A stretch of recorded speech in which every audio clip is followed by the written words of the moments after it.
샬롬. 여러분 히브리어 한 단어 아시죠? 네. 안녕하세요. 평안하십니까? 그런 말씀인데, 이스라엘에서 유대인들과 살면서 그 사람들에게 참 생활 속에서 특이한 점이 있어요. 그 사람들은 만났을 때도 샬롬, 헤어질 때도 샬롬, 자기 전에도 샬롬. 인사말이 똑같아요. 만났을 때도, 헤어질 때도, 밥 먹을 때도, 잠자기 전에도, 자녀를 만날 때나 낯선 사람을 만날 때나 인사말이 똑같아요. 하도 샬롬이란 소리를 많이 듣다 보니까 어느 날은 그 말이 한국말처럼 제 귀에 들렸어요. 살롬. 죽지 말고 살아요. 살롬. 그래서 2000년 전에 예수님께서 부활하셨을 때 어쩌면 한국말로 살롬 하셨구나. 이 저녁 시간에 오늘 우리 예수님께서 부활하신 날이잖아요. 그렇죠? 주일은 이 기쁜 날에 우리가 오늘 이 저녁을 통해서 우리의 영이 살고 여러분의 가정과 자녀들과 생업과 여러분의 관련된 모든 일들과 천안 성결교회에 주님의 샬롬이 임하기를 먼저 예수님의 이름으로 축복합니다. 아멘. 예, 같이 기도하겠어요. 하나님 감사합니다. 80여 년 전에 천안 성결교회를 이 땅에 세워주신 우리 하나님, 교회가 꿈꾸는 비전을 큰 현수막에 붙여서 걸어두었는데 저 뜻을 이루어 주시옵시고 온 교회가 하나가 되어서 하나님의 거룩한 일을 품은 비전대로 살아가며 하나님의 나라를 위해서 힘쓸 수 있도록 하나님께서 저희들을 복되게 이 교회를 세워주시옵소서. 이 시간도 우리 하나님께서 함께 하시기 바라오며 종을 이 자리에 세우셨사오니 하나님의 영광이 드러나기를 바라옵고 우리 주 예수님의 이름으로 기도합니다. 아멘. 여러분들 주보에 보시면은 오늘 제 강의 주제를 말씀 우선 자녀 교육이라 이렇게 주셨어요. 말씀 우선이다. 성경을 말하고 있죠.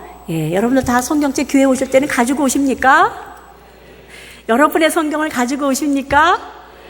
네. 홍수 때 마실 물이 없다고 우리나라가 이렇게 교회가 어느 곳에나 교회가 있고 하나님 말씀이 얼마나 흥황합니까? 그렇죠? 교회 오면은 다 교회 안에도 성경책이 서비스로 다 있어서 성경을 안 가지고 와도 되고 또 뒤에 멀티에다가 다 성경 말씀 주시니까 성경 안 찾아봐도 되고 이러다가 보니까 성경을 너무 읽지 않는 그런 시대가 되지 않았나 싶은 생각이 들어요. 제가 저희 옆에 가까운 곳에 그 성당이 있어서 한 번은 성당에 제가 방문을 해서 그 성당의 사무장님이 마침 계시는데 그 성당에서는 10계명이 그 번호가 10계명의 번호가 어떻게 돼 있습니까? 하고 물었어요. 그랬더니 아니 10계명에 번호가 있습니까? 그러면서 인터넷에서 찾아보시겠다고 막 찾다가 이거 보세요. 출애굽기 20장의 10계명에 어디 번호가 있습니까? 이러시는 거예요. 혹시 여러분들은 하나님의 말씀 10계명에 번호가 있다는 걸 아시나요? 네. 저는 제가 알고 있는 교회 청년에게 10계명이 성경에 어디 있는지 아느냐 그랬더니 10계명 영화요? 그 10개 영화로 알고 있더라고요. 우리 시대가 지금 이렇게 성경을 많이 읽지 않고 있는 시대가 되었구나 그걸 느꼈어요. 그래서 오늘 여러분들과 같이 이제 우리가 하나님의 말씀이 얼마나 귀한 것인지 그리고 이 하나님의 말씀을 통해서 우리 하나님이 우리에게 원하시는 게 뭔지를 한번 생각해 보고 그것을 우리 자녀들과 나누려고 합니다. 그림을 열어주세요. 네, 넘겨주세요. 예, 클릭하시고 넘겨주세요. 네, 우리 하나님 말씀, 성경은 우리에게 하나님의 온전한 사람을 만들어주고 선한 일을 행할 수 있는 능력을 길러준다고 했어요. 성경은 어디에나 다 이렇게 쓰일 수 있는 것 같아요. 성경에는요, 철학이 들어있고요, 문학이 들어있고요, 음악이 들어있고요, 우리가 살아가야 되는 어떻게 사는 것이 올바른가에 대한 걸 다 가르쳐 주는 것이 이 성경이에요. 넘겨주세요. 저기 뒤에 있는 그림의 나무가 감람나무인데, 유대인들은요, 여기 남자분들 계시죠? 남자분들은 종려나무 같다 이렇게 비유를 해요. 우리 여성도님들은 포도나무 같다 이렇게 비유를 해요. 자녀들은 감람나무 같다 이렇게 생각을 해요. 성경에 나오는 나무들인데, 그래서 이스라엘 엄마가 임신을 했잖아요. 그러면 우리나라처럼 태몽, 좋은 꿈을 꾸려고 하는데, 꿈에 감람나무 꿈을 꿨다. 그러면은 오라, 우리 애가 인재가 될 모양이로구나 하고 아주 좋은 꿈이라고 생각을 해요. 그만큼 성경에 있는 감람나무는 자녀들을 표현하고 묘사하는 그런 나무로 인식되고 있어요. 시편 128편에 보면은 그 말씀이 들어있어요. 내 밥상에 둘러앉은 어린 자식들은 어린 감람나무 같으리로다. 내 안방에 있는 내 아내는 결실한 포도나무 같을 것이다. 감람나무는 어떠냐면요, 저기 뒤에 보는 것처럼 감람나무가 8년이 되어야 열매를 맺는다고 그래요. 감람 열매 조금 늦게 열리는 편이에요. 우리 아이들 8살 되면 학교 보내죠.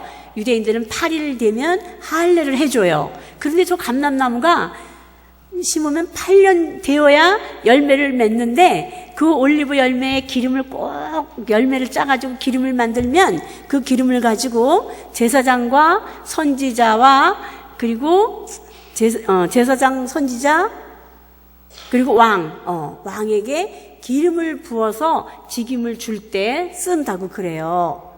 그러니까 내 밥상에 둘러앉은 자식들은 어린 감람나무 같다. 이 표현은 뭐냐면 그야말로 인재, 제사장같이, 왕같이, 선지자, 이것은 지도력 있는 인물을 말하고 있잖아요. 그래서 이렇게 감람나무는 우리 아이들을 표현해 주는데, 하나님과 사람을 영화롭게 하는 그러한 역할을 한다고 사사기 9장 9절에 그렇게 되어 있어요. 하나님과 사람을 영화롭게 하는 사람, 여러분의 자녀들이 하나님과 사람을 영화롭게 하는 그러한 감람나무 같이 되기를 예수님의 이름으로 축복합니다. 아멘. 예, 그러기 위해서는 시편 128편 앞절에 보면은 여호와를 경외하는 사람은 이같이 복을 받으리로다 그렇게 돼 있어요. 하나님은 공짜가 없죠? 여호와를 경외하는 자에게 주신다고 그랬어요. 그러면 우리가 여호와를 경외하는 것이 어떻게 하는 것일까? 예, 넘겨주세요. 이걸 한번 우리가 노래로 들어볼까요?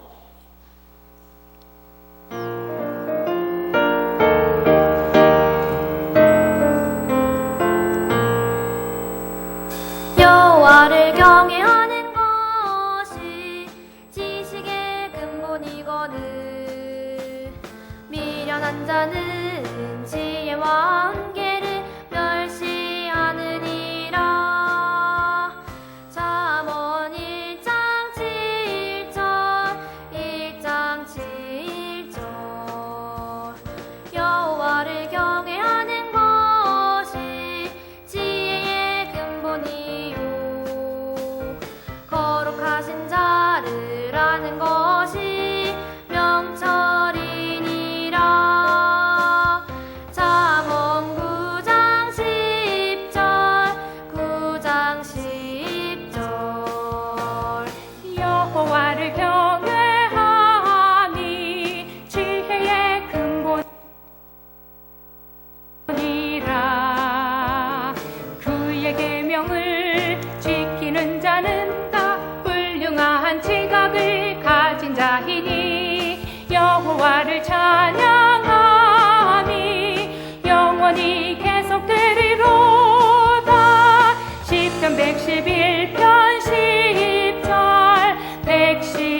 여호와를 경외하는 것이 모든 지식의 근본이고 지혜의 근본이라고 말했어요.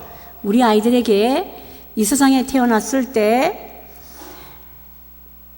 18개월이 되면 벌써 아이들에게 학습지를 주고 태어나기 전부터 영어 공부를 가르치고 많은 기독교 부모들이 제가 가정에 신방을 가게 되면은 막 100만 원이 넘는 아동 도서 전집 이런 거 그냥 집에다 다 그냥 사다 놓고 벽지에다가는 가나다라 영어 알파벳 다 붙여놨는데 어디에도 하나님의 말씀 붙여 있는 곳을 보기가 어려웠어요.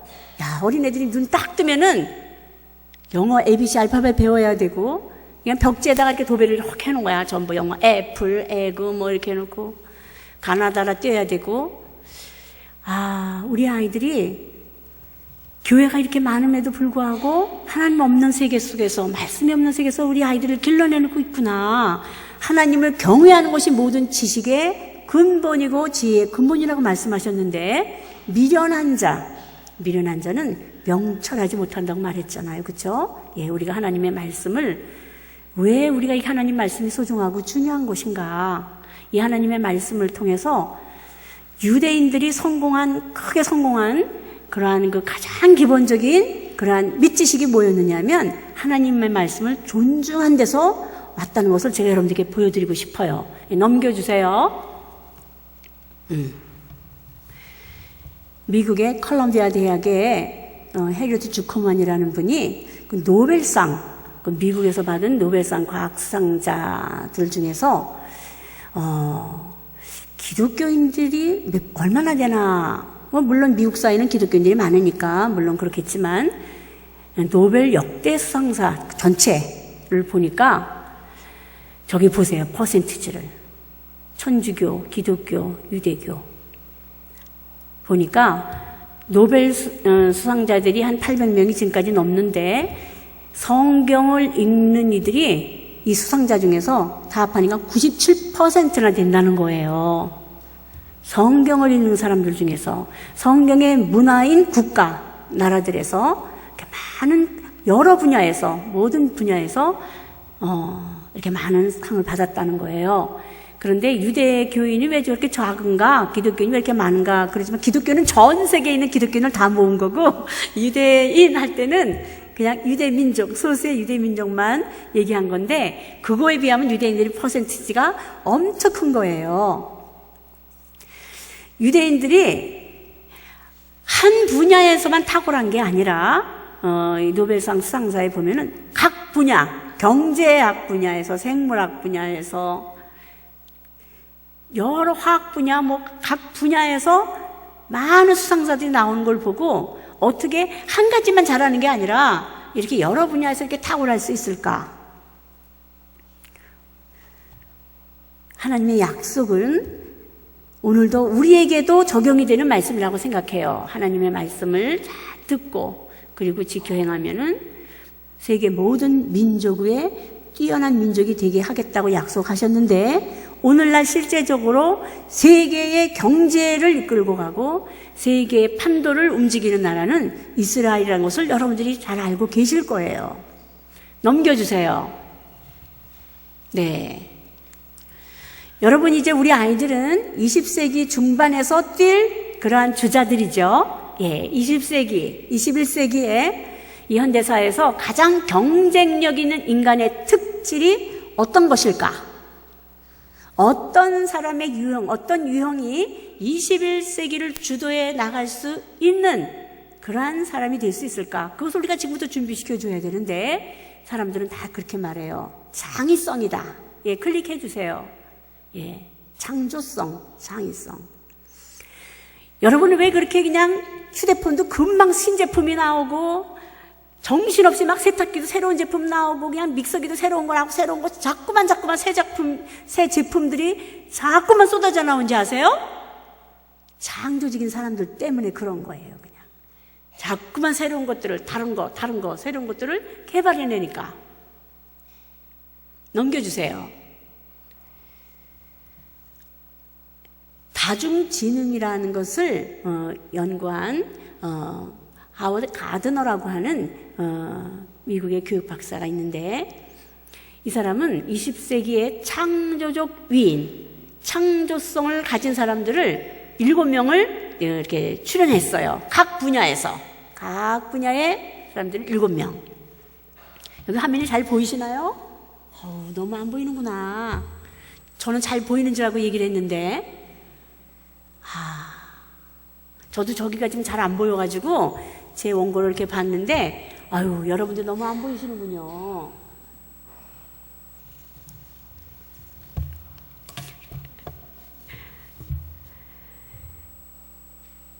(20세기를) 주도한 아주 창의적인 사람 7명을 뽑았는데, 이 중에서 말이죠, 6명이 이 하나님의 말씀인 성경을 가지고 있는 문화권의 사람이에요. 3사람이 유대교인이고 3사람이 기독교인이에요. 간디만 빼놓고 프로이드, 아인슈타인, 대표적인. 이걸 통해서 우리가 뭘 알 수 있느냐면, 오늘의 문화도 마찬가지지만 기독교의 문화권, 성경을 읽는 민족이 세계를 지금 이렇게 주도하고 끌고 나가고 있구나 하는 것을 알 수 있어요. 우리가 어렸을 때부터 우리 아이들에게 하나님의 말씀을 즐겁게 읽고 하나님 말씀을 즐겁게 접할 수 있도록 해야 하는데, 솔직히 말해서 우리가 지금 얼마나 바쁩니까? 볼 게 얼마나 많아요. 드라마도 봐야 되죠. 쇼핑도 해야 되죠. 스마트폰 가지고 게임도 해야 되죠. 얼마나 바빠요. 할 게 많고 재미있는 게 이 세상에 너무나도 많잖아요. 그러니까 성경을 정말 참 멀리하게 되고 성경을 안 읽는 그런 시대가 지금 이미 우리에게 와 있어요. 그래서 제가 이스라엘에서 유대인들이 가르치는 방법을 가지고 한국에 왔는데, 제가 엄마들한테 아이들 잠자기 전에 성경 꼭 읽어주고 주무세요. 아이들 집에 있을 때 하나님 말씀 암송시켜 주세요. 바빠요. 바빠서 못해요. 저녁에 오면 피곤해가지고 애보다 내가 먼저 잡니다. 다들 애들 성경 읽어줄 시간 없고 성경 가르칠 시간이 없다는 거예요. 그래서 제가 아까도 여러분들에게 들려줬지만 하나님의 말씀을요, 중요한 말씀들을 쫙 뽑아가지고 700절을 저렇게 노래로 만들었어요. 그래가지고 버튼만 누르세요. CD 버튼만 누르세요. 그래가지고 아이가 공부할 때나 밥을 먹을 때나 잠자기 전에나 그냥 틀어만 놔주세요. 그랬더니 6살 된 애가요, 2주 만에 56절을 외웠어요. 그냥 들으니까. 노래로 들으면 잘 외워져요. 제가 이스라엘에 가서 공부를 하는데 보니까 초등학교에 노래 파티라는 수업 시간이 있어요. 그래서 무슨 파티를 여나 보다 이랬더니 암송 파티야. 하나님의 말씀을 노래로 이렇게 외우는데 참 재미있게 외워서 성경을 재미있게 가르쳐야 되겠구나. 성경을 아주 우리 아이들이 또 듣고 싶고 또 배우고 싶고 즐겁게 배워야 되겠구나. 그래가지고 노래로 만든 거예요. 넘겨주세요. 여러분, 하나님 말씀을 노래로 듣잖아요. 은혜가 발달하게 되어 있어요. 은혜가 발달한다는 말은 뭐죠? 창의적인 사람이 된다는 거예요. 왜? 노래는요, 사람의 감성을 풍부하게 해주기 때문에 그래요. 창의적인 사람 7명, 7인을 이 하워드 가드너가 연구를 했더니 공통적인 특징이 이 4가지래요. 잘 안 보이시겠죠, 또? 보이시나요? 그러면 읽어주세요. 3.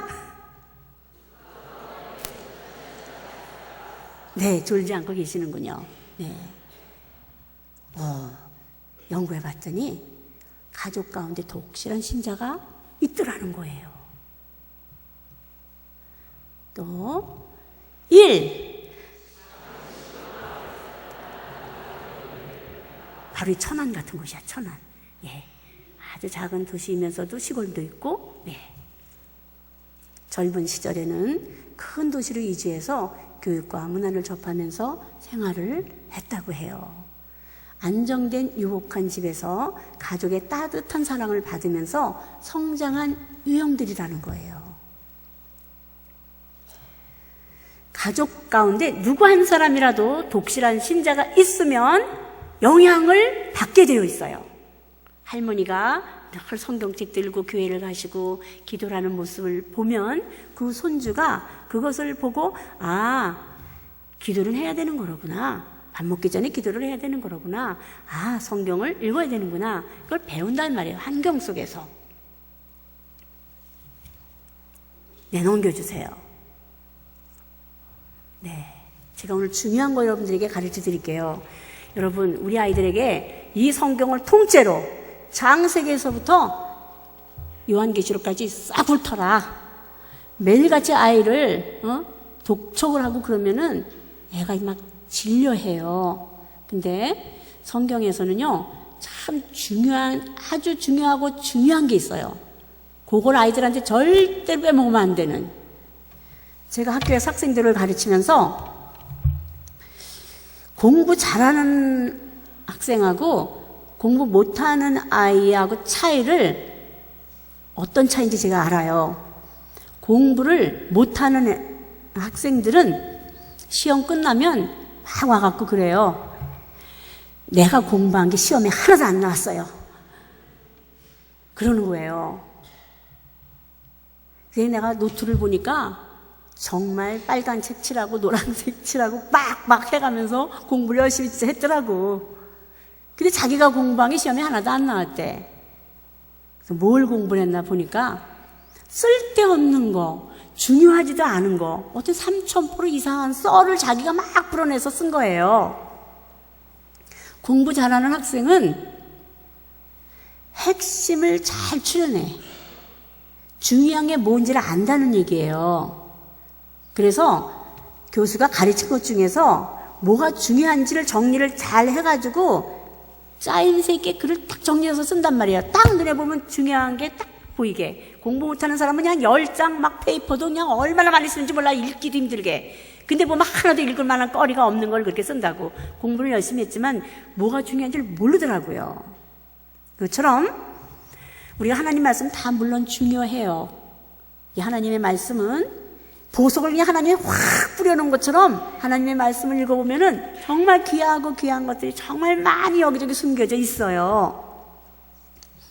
구슬이 서말이라도 꿰어야 보배라고 하나님의 말씀을 이 중에서 중요한 것을 핵심을 잘 찾아내야 되는데 하나님이 핵심 정리를 해주셨어요. 그래갖고 하나님이 구슬을 엮듯이 꿰어서 주셨다고. 그게 뭐냐면 바로 저거예요. 10계명. 10계명에 있잖아요. 그쵸? 우리 아이들에게 아들아, 이 세상에 살면서 네가 꼭 해야 하는 것 2가지 있다. 절대로 해서는 안 되는 거, 하지 말아야 될 것이 8가지란다. 해야 하는 것 2가지 뭐예요? 성경에 보면 안식일을 기억하여 거룩하게 지키라. 주일 성수를 말했죠. 그 다음에 5번째 계명이 내 부모를 공경하라 이거예요. 자, 보세요. 순서가 왜 주일을 거룩하게 지키라 한 다음에 이어서 내 부모를 공경하라 이렇게 나왔을까? 자녀들에게 주일을 거룩하게 지키고 이 거룩한 날에 주님을 경외하고 하나님께 예배하는 것을 어린 자녀에게 습관이 되게 해주고 그것을 잘 가르치면은 그 자녀는 부모에게 불효하라고 해야 할 수가 없어요. 하나님께 나와서 늘 말씀 듣고 예배하고 그리고 주일을 거룩하게 지키는 사람들은 부모를 다른 사람에 비해서 더 많이 부모를 경외할 수가 있어요. 네 부모를 공경하라. 그리고 나서 이 5계명을 주셨는데 순서를 볼 때 자녀에게 효도를 받기 전에 자녀에게 공경을 받으려고 하기 전에 먼저 부모가 자녀에게 잘 가르쳐야 되는 게 있구나. 주일 성수를 잘 가르쳐야 하는구나. 그러고 나서야 그런 부모는 자녀들로부터 공경과 존경을 받을 수 있게 되는구나. 하나님께서는 이 세상에 살면서 하나님의 사람들이 해야만 하는 거 2가지. 이거는 꼭 해야만 하는 거예요. 해야 하는 거 2개. 그 다음에 간음하지 말라, 살인하지 말라, 도둑질하지 말아라, 거짓말하지 말아라, 탐내지 말아라, 우상을 섬기지 말아라. 하나님의 이름을 욕되게 해서는 안 된다.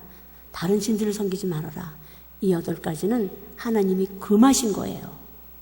우리 아이들에게 분명하게 해야 할 것 2가지, 하지 말아야 될 것 8가지만 잘 가르쳐 주면은 13살까지 가르쳐 주게 되면은요, 이 세상에서 어디에 가든지, 세계 어디에서든지 하나님의 위대한 일에 쓰임받는 사람이 될 뿐더러 하나님과 사람을 영화롭게 하는 사람이 되어질 수 있습니다.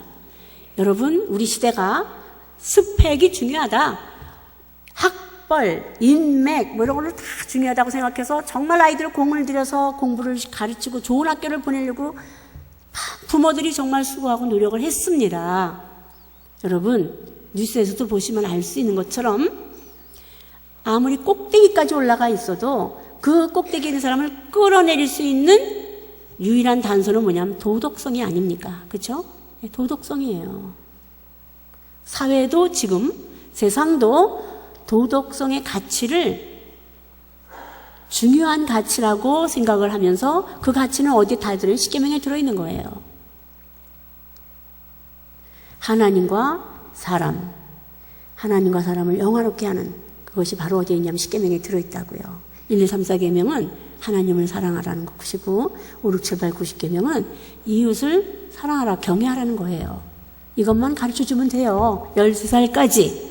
그러면 정신적으로 방황하지 않고 건강한 청소년기를 그리고 일생을 살아갈 수가 있습니다. 여러분, 우리 아이들에게 이 분명한 십계명을 가르쳐 주셨나요? 아이들의 가슴에 새기라 그랬어, 하나님께서. 여러분, 성경에 이 66권 성경이요, 절수로 말하면 3993절이라고 그러더라고. 저는 안 세면서 모르지만 사전에서 그렇게 얘기를 해요.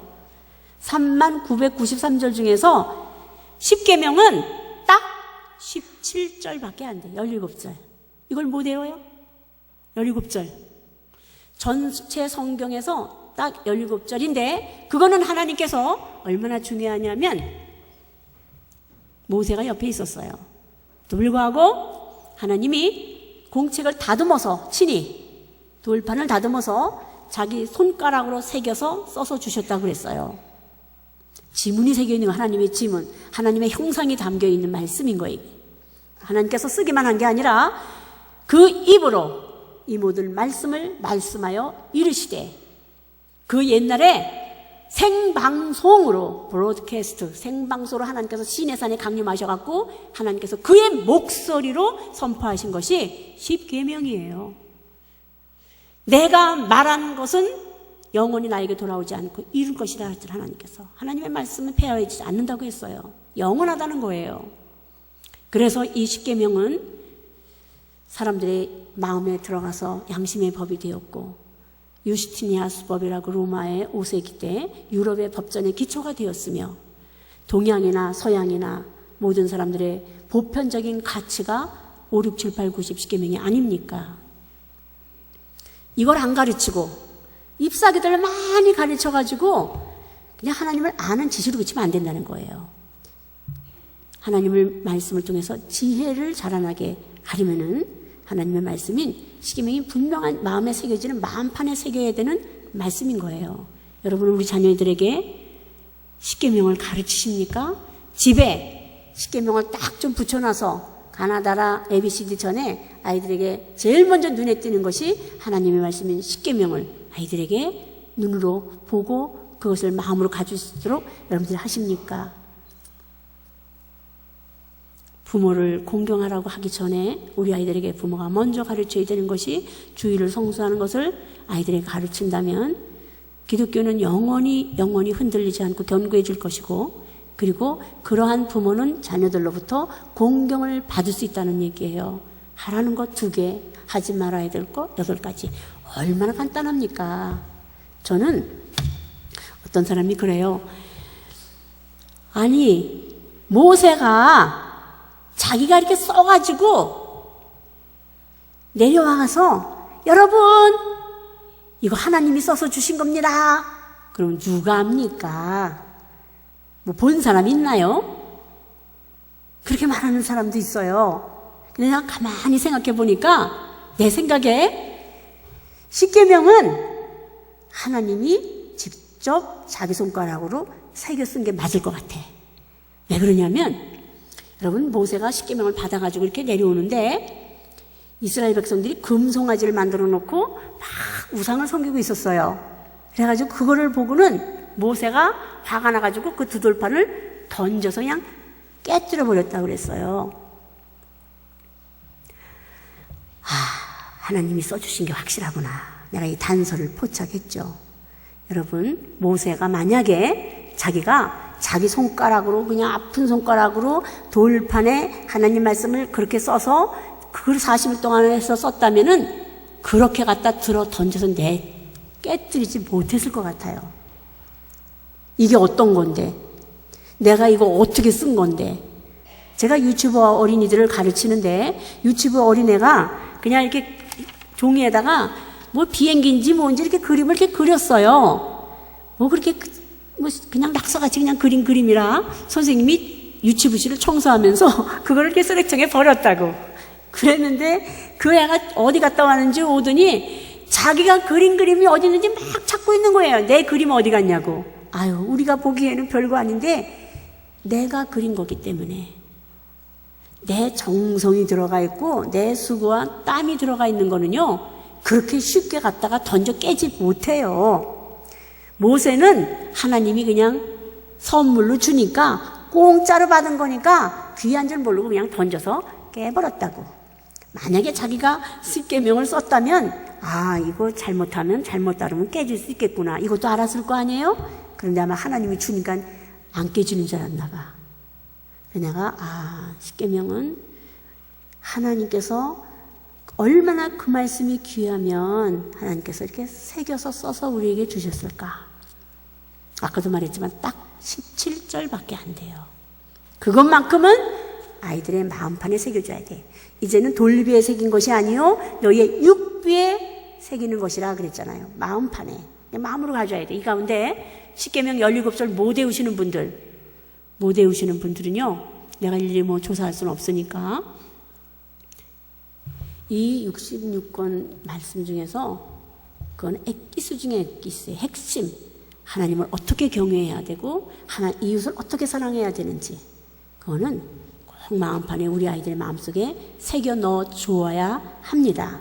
그럴 때 어디에 나가서도 정직하고 부도덕하지 않고 반듯하게 하나님의 사람으로서 하나님과 사람을 영화롭게 하는 그러한 사람들로 세워질 수 있을 거예요. 넘겨주세요. 네, 이것도 한번 음악으로 들으면서 가사를 읽어봐요.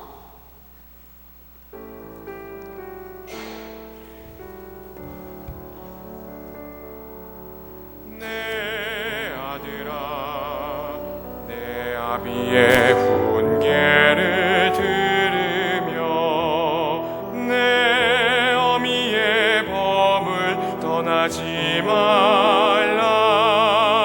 이는 내 머리에 아름다운 관이요 내 목에 금사슬이니라.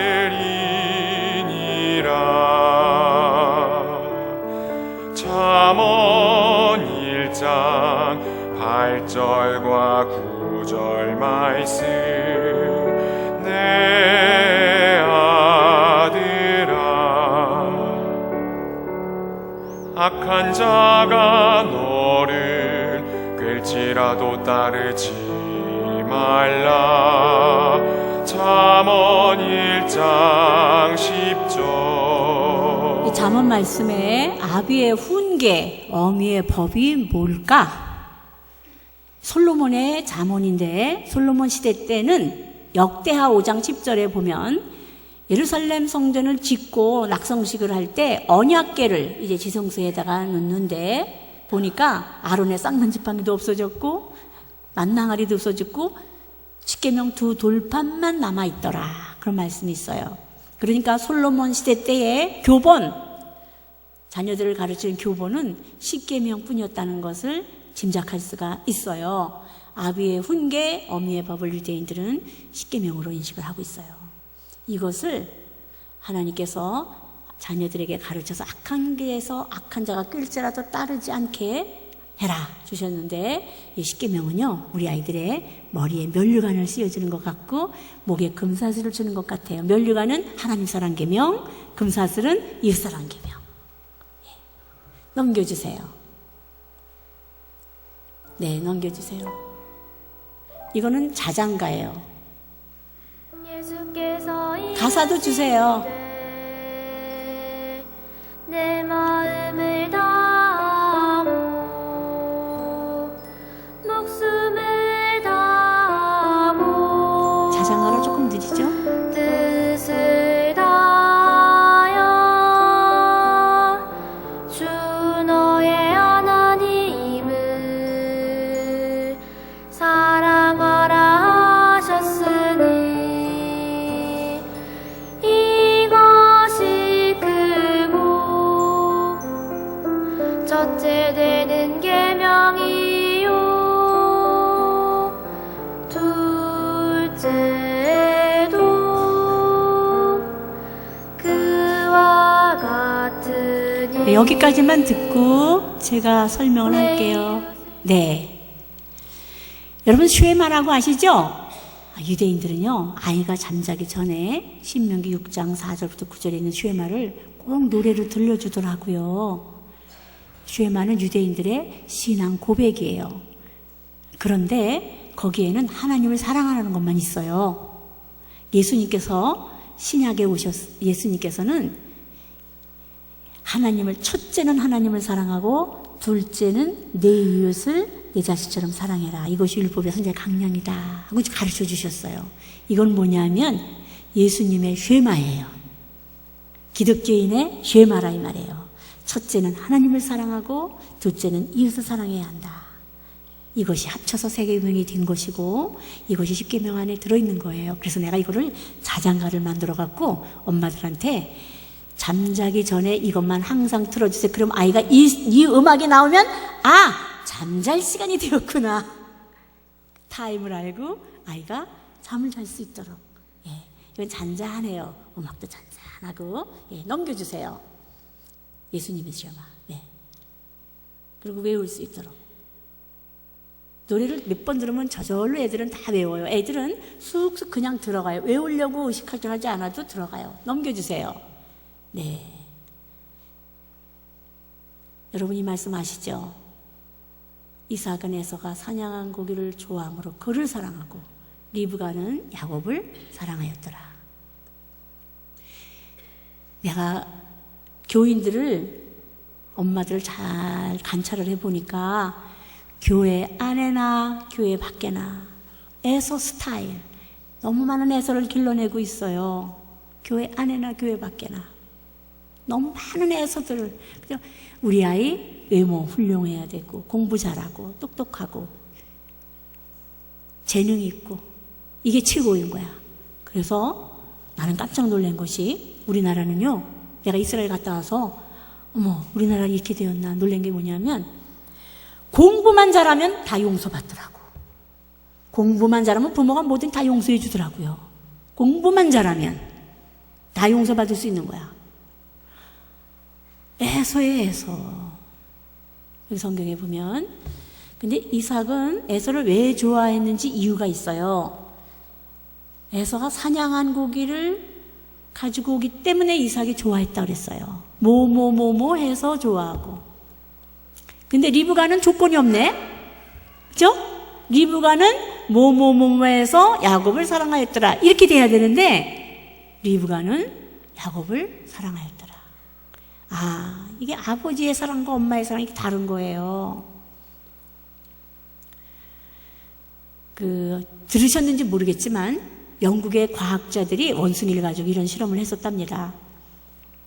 가족 원숭이를 실험실에다가 나눠서 놨는데 아빠 원숭이하고 새끼 원숭이를 실험실에다 넣어놓고 엄마 원숭이하고 새끼 원숭이를 다른 실험실에다 넣어놓고는 굉장히 온도를 높이 불을 가열을 해서 아주 뜨겁게 만들어 놨대요. 굉장히 뜨겁게 어느 정도 시간을 두고 나서는 어떻게 되었을까 하고 엄마하고 새끼 원숭이가 있는 실험실을 열어봤더니 너무나 뜨거워서 엄마 원숭이가 새끼를 살리려고 머리에 이고 엄마가 타 죽었더래요. 아빠 원숭이는 어떻게 하고 있을 것 같아요? 아빠 원숭이가 있는 실험실을 열어봤더니 너무나 뜨거우니까 아빠가 자기가 살으려고 새끼를 깔고 앉아있더랍니다. 여기에서 짐승들 속에서 있는 부성과 모성을 표현해 주는 건데 바로 여기 보세요. 말씀에 이삭은 뭐뭐 해서 에서를 좋아했고 조건이 있는 거야. 아빠들은 자식이 잘 안 하고 자식이 뭔가 이렇게 갖고 와야 되고 근데 똑똑해야만 하고 똑똑한 자식을 더 키우려고 하고 엄마는 안 그렇잖아요. 자식이 결함이 있든지 부족하든지 엄마는 어때요? 그죠? 조건 없이 무조건 사랑하는 게 엄마의 사랑이야. 리브가가 그랬대요. 자, 그러면 에서는 아버지의 사랑을 많이 받았고 야곱은 엄마의 사랑을 많이 받았다. 그러면 게임은 끝났네. 누가 살아남을 것 같아요? 누가 타 죽었을 것 같아요? 야곱이 엄마의 사랑을 받았다는 이 말씀 단서 속에서 야곱이 잘 될 것 같다 이 느낌이 들잖아요. 그래요. 리브가는 저주는 내게 돌릴지라도 내 격국을 받으라 이랬던 엄마예요. 넘겨주세요. 자, 결과표 성적표를 한번 봐요. 에서하고 야곱을 비교해 봐요. 벌써 답이 나왔군요. 네. 에서는 요리도 정말 잘했어요. 특기 적성 탁월했죠. 사냥꾼인데 익숙한 사냥꾼이더라. 아주 엑설런트 했다는 뜻이에요. 탁월했다는 뜻이에요. 지금으로 말하면 IT 산업에서 아주 탁월한 그러한 직업을 가졌다는 것과 같은 거예요. 고대의 사냥꾼은 최고의 직업이었다고 할 수 있어요. 외모 누가 더 나았던 것 같아요? 에서가 훨씬 더 남자다웠죠. 그렇죠? 성격도 모든 면에서.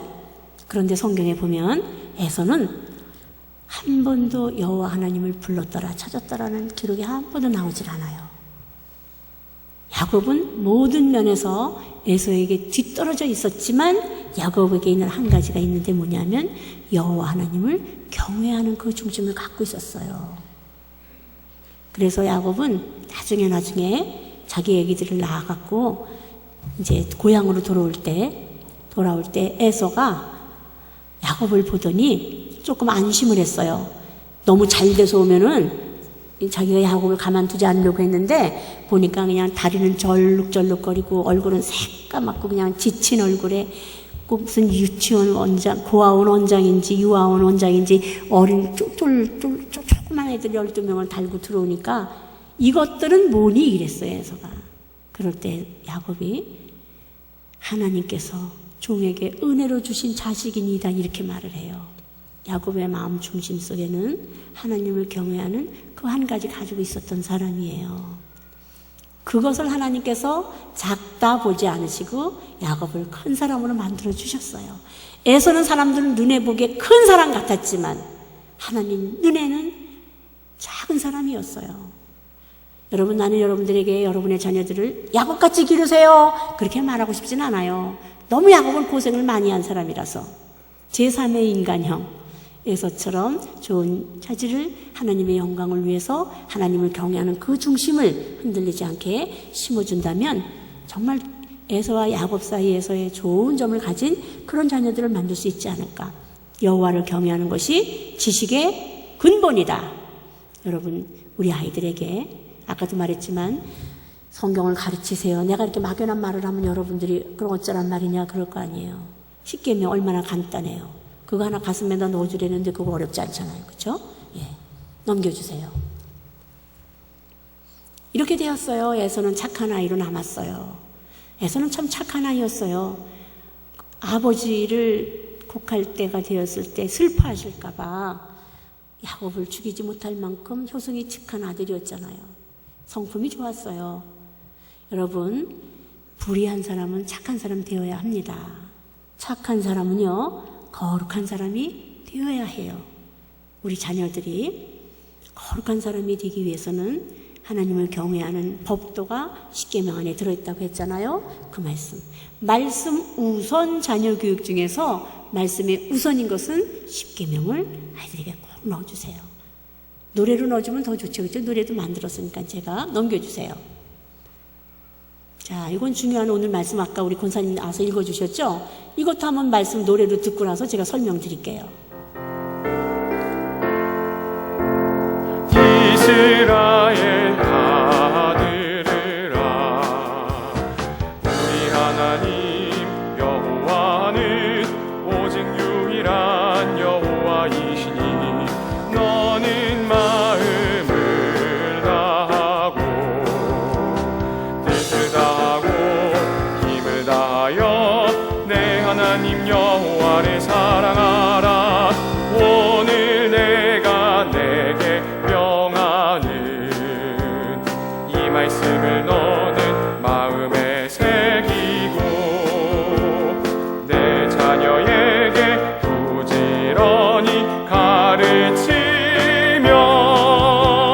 집에 앉았을 때든지 길을 갈 때든지 누워 있을 때든지 일어날 때든지 이 말씀을 강론할 것이며 넌 또 그것을 내 손목에 매어 기호를 삼으며 내 미간에 붙여 표로 삼고 또 내 집 문설주와 바깥문에 기록할지니라. 신명기 6장 4절부터 9절까지의 말씀. 아멘. 자, 여러분의 성경책을 펴셔서 이 말씀을 보시면은 너는 마음을 다하고 너는 내 자녀에게 너는 그랬는데 너는이 누굴까? 누구를 말하는 걸까? 신명기 6장 2절에 있어요. 신명기 6장 2절 한번 여러분들이 한번 읽어주시겠습니까? 시작. 곧 너와 네 아들과 네 손자들이 평생에 네 하나님 여호와를 경외하며. 예, 여기까지만. 자, 봐요. 너와 네 아들과 네 손자들이 이렇게 말한 거 보니까 이스라엘아 들으라 하면서 너는 할 때 그 너는이 누구일 것 같아요? 교육의 1순위가 누구예요? 노부모잖아, 노부모. 너는 내 아들과 내 손자에게 노부모를 말한 거예요.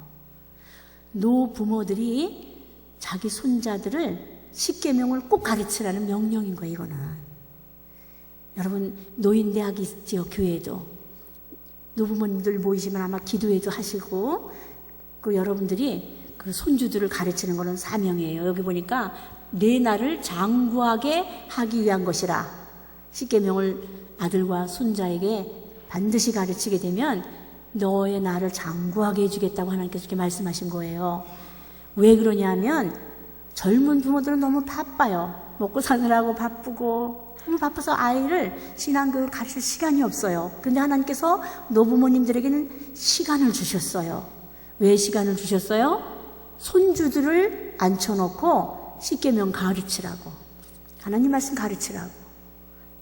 그 다음에 두 번째 2차적 교사가 부모인 거예요.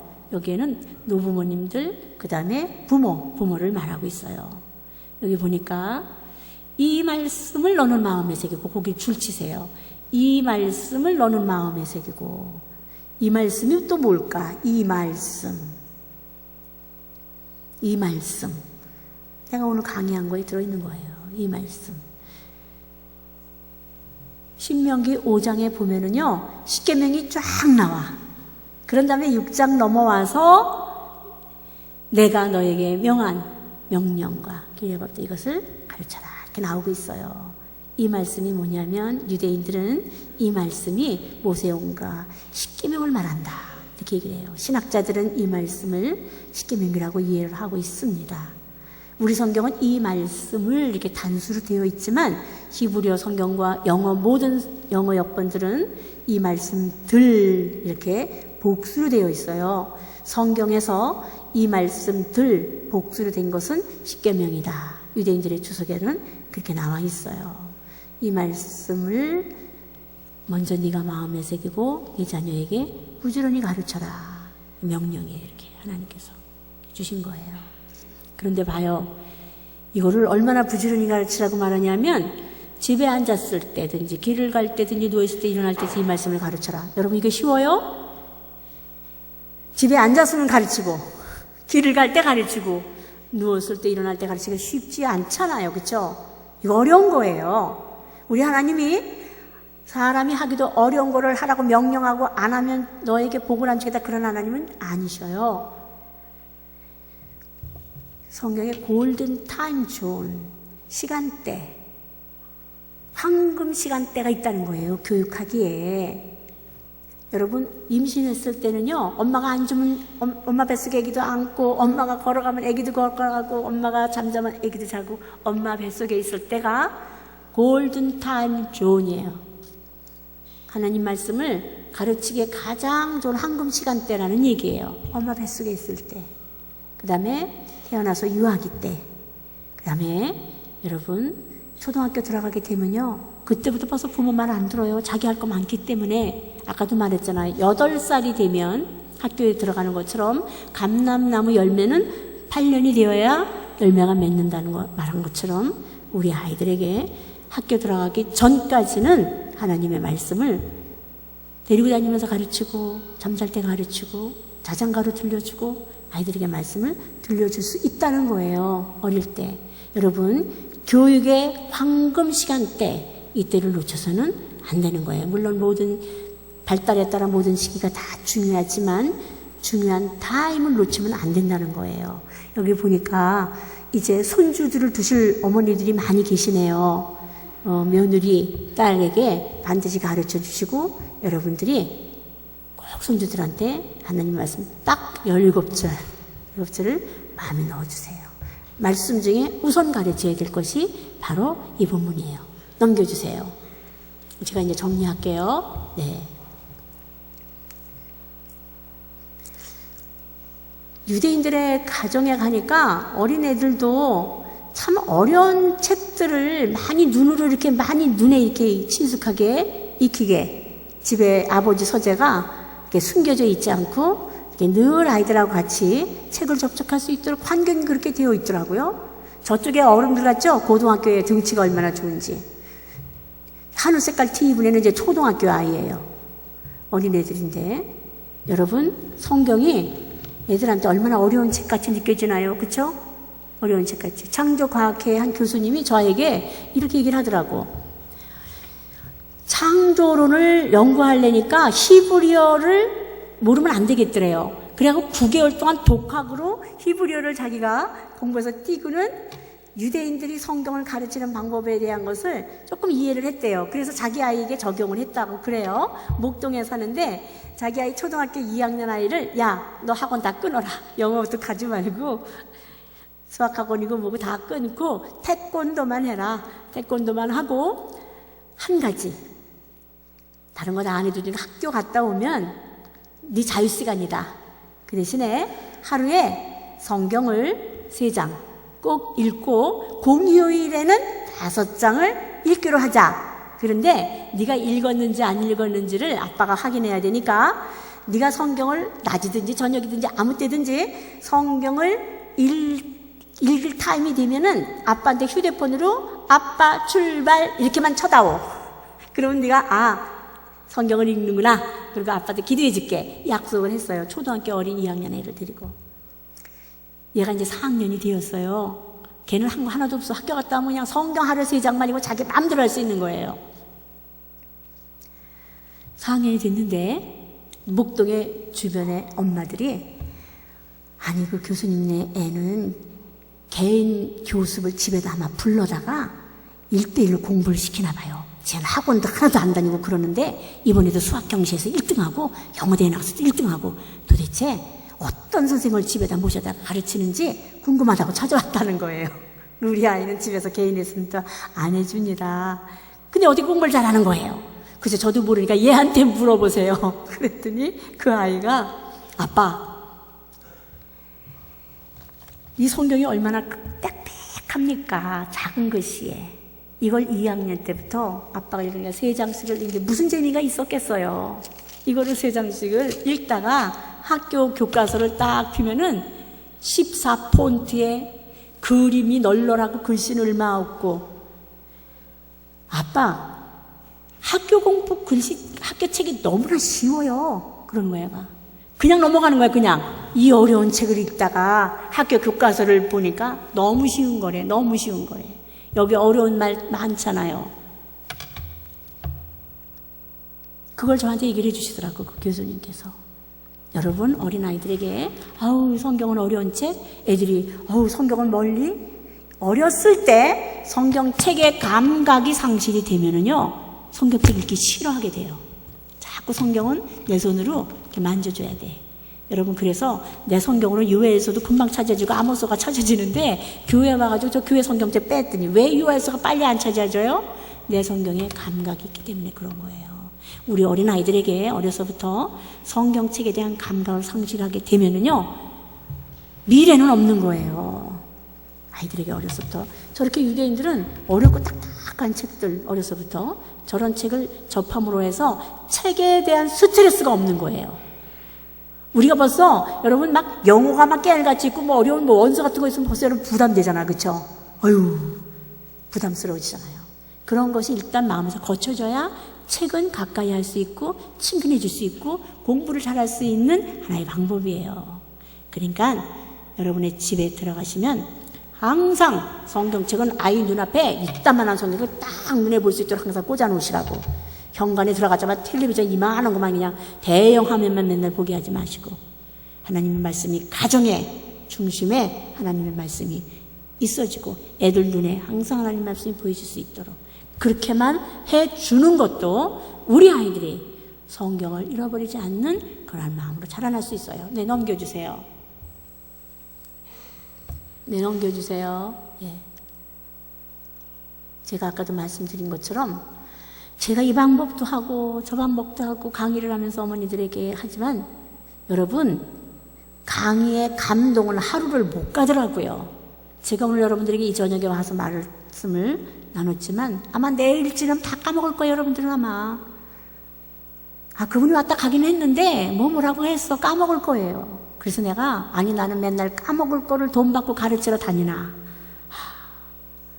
그래서 내가 가더라도 까먹지 않고 그 말씀을 가정에서 생생하게 활용할 수 있도록 하기 위해서 제가 700절을 노래로 만든 거야. 이렇게 엄청난 그냥 그걸 부어서 만들었어요. 그래서 어머니들한테 버튼만 누르세요. 그냥 들을 수 있게 해주세요.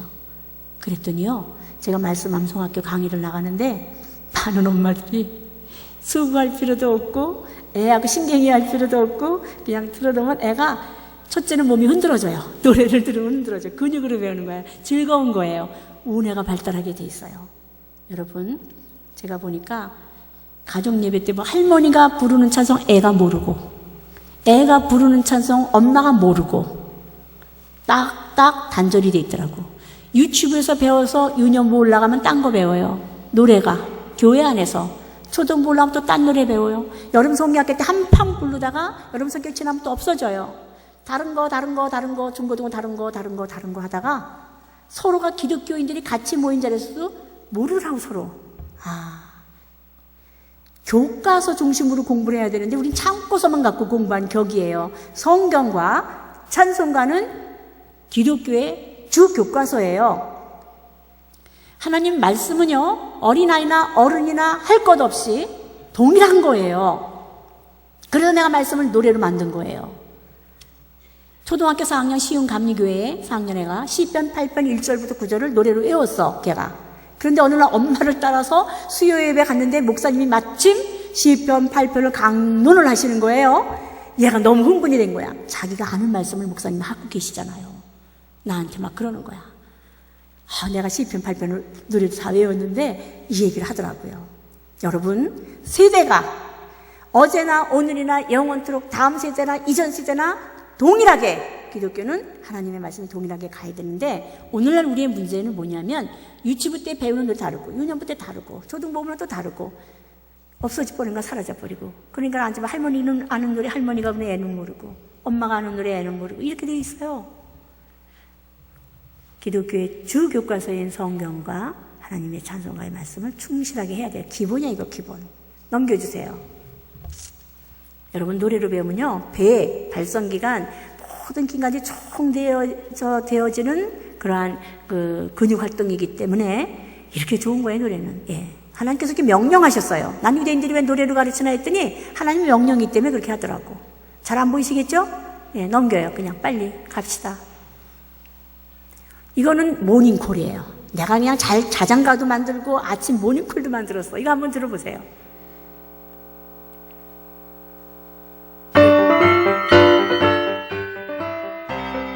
너는 잠자기를 좋아하지 말라.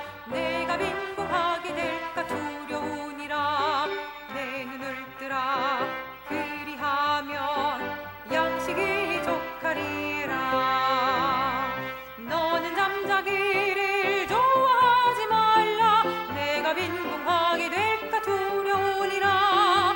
내 눈을 뜨라. 그리하면 양식이 족하리라. 잠언 20장 13절 20장 13절 말씀. 예, 우리 아이들에게 아무리 좋은 거를 줘도 세상 것이 너무나도 좋은 게 많기 때문에 하나님의 말씀이 들어가기가 참 어렵더라고요. 그래서 유대인들이 하는 방식, 유대인들은 성경을 이렇게 노래로 만들어서 다 챈트식으로 가르치는데 700절을 계명별로 쫙쫙 체계적으로 해갖고 이렇게 노래를 만들어가지고 가르치니까 재미있게, 여러분 아이들이 재미있고 잘하는 방법으로 가르치는 게 최고 좋은 거예요. 여러분들 학교 다닐 때 수학 시간이 오기를 그렇게 기다리고 수학 시간을 좋아하셨나요? 음악 시간을 좋아하셨나요? 음악 시간이 부담 없고 좋았죠, 그렇죠? 좋은 걸 가르치는 거예요. 여러분, 제가 유치부 아이들을 가르치면서 설교를 정말 준비를 얼마나 많이 하는지 몰라. 그림도 그냥 홍대, 미대 나온 사람한테 그림을 부탁해가지고 설교 준비를 해갖고 가르치는데 애들이 뭘 좋아하냐면 설교는 지루하게 생각하고 앉아있는 거예요. 유치부 아이들에게 여러분, 지난 주간에 생일 지난 어린이 앞으로 나오세요. 그랬더니 나오세요 하는 끝에 말만 알아듣고 막 쏟아져 나오는 거예요, 애들이. 이런 애들을 앉혀놓고 설교를 아무리 해도 애들이 3000% 이해하거나 자기 식대로 이해하거나 그러더라고요. 애들이 제일 좋아하는 게 뭔가 봤더니 찬양과 율동이에요. 그래서 애들이 좋아하고 잘하는 거로 하나님의 말씀을 먹여야 되겠구나. 하나님의 명령이에요. 노래를 써서 그 입으로 부르게 하여 나의 말이 그 입에 증거가 되게 해라. 하나님 말씀하셨어요. 자, 오늘 제가 정리합니다. 우리 아이들에게 이 하나님의 말씀 중에서 말씀 중에 우선인 10계명은 17절 마음에 꼭 아이들의 마음속에 새겨주시고, 그리고 가정에서 늘 하나님의 말씀이 그냥 퍼져나갈 수 있도록 찬양으로 들려주시고, 이것을 여러분들이 하신다면은 우리 아이들의 미래에 하나님의 말씀이 마음에 많이 저장되어서 하나님의 뜻을 펼치는, 하나님과 사람을 영화롭게 해드리는 그러한 감람나무가 될 것이라고 믿습니다. 우리 기도할까요? 하나님 감사합니다. 이 저녁 늦은 시간에 인내심을 가지고 이 예배에 참석한 모든 이들에게 이 시간이 하나도 헛되지 않고 하나님께 드림이 되어서 하나님 많은 것으로 영육간에 복되게, 자녀들에게 형통한 복으로 하나님 이분들에게 모든 가정에 임하게 하옵소서. 예수님의 이름으로 기도합니다.